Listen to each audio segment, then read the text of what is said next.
কৃত্রিম বুদ্ধিমত্তা ভিত্তিক এআই একটি পরীক্ষামূলক স্বয়ংক্রিয় এজেন্ট নিয়ন্ত্রিত পরিবেশ থেকে বেরিয়ে প্রযুক্তি প্রতিষ্ঠান হাগিং ফেসের সিস্টেমে কয়েকদিন ধরে হ্যাকিং চালিয়েছে। তবে প্রায় এক সপ্তাহ পর বিষয়টি জানতে পারে ওপেন এআই। ঘটনাটি এআই নিরাপত্তা নিয়ে নতুন উদ্বেগ সৃষ্টি করেছে। রয়টার্সের অনুসন্ধানী প্রতিবেদনে বলা হয়েছে, ওপেন এআই এর পরীক্ষাধীন এআই এজেন্টটি গত 9 জুলাই নিয়ন্ত্রিত পরীক্ষার পরিবেশ থেকে বেরিয়ে যাওয়ার চেষ্টা করে। এরপর 11 থেকে 13 জুলাই পর্যন্ত হাগিং ফেসের সিস্টেমে অনুপ্রবেশ চালায়। হাগিং ফেসের সহপ্রতিষ্ঠাতা থমাস উলফ জানান, হ্যাকিং এর ঘটনা 13 জুলাইয়ের মধ্যেই শেষ হয়। তবে ওপেন এআই কয়েকদিন পর বুঝতে পারে তাদের পরীক্ষাধীন এআই এজেন্টটি এ ঘটনার জন্য দায়ী। দুই প্রতিষ্ঠানের মধ্যে প্রথম আনুষ্ঠানিক যোগাযোগ হয় 20 জুলাই।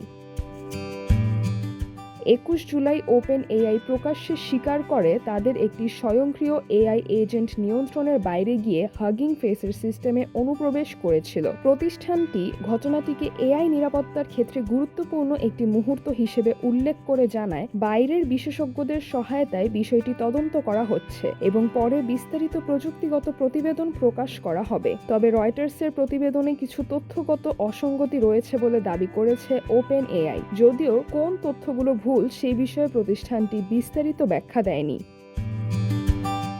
তদন্ত সংশ্লিষ্ট সূত্র জানিয়েছে, ঘটনাটি ঘটে ওপেন এআই এর উন্নত ভাষা মডেল ব্যবহার করে পরিচালিত একটি সাইবার নিরাপত্তা এজেন্টের সক্ষমতা পরীক্ষার সময়। পরীক্ষার মধ্যেই এআই এর অস্বাভাবিক আচরণের ইঙ্গিত পাওয়া যায়। একটি এজেন্ট ভবিষ্যৎ সংস্করণের জন্য এমন নির্দেশনা রেখে যায় যাতে অভ্যন্তরীণ নিয়ন্ত্রণ ব্যবস্থা এড়িয়ে চলার উপায় উল্লেখ ছিল বলে দাবি করা হয়েছে। অন্য একটি পরীক্ষায় কিছু পর্যবেক্ষণ ব্যবস্থা বিচ্ছিন্ন করার ঘটনাও ধরা পড়ে। তবে এসব ঘটনার সঙ্গে হাগিং ফেসে চালানো হামলার সরাসরি সম্পর্ক রয়েছে কিনা তা নিশ্চিত হওয়া যায়নি।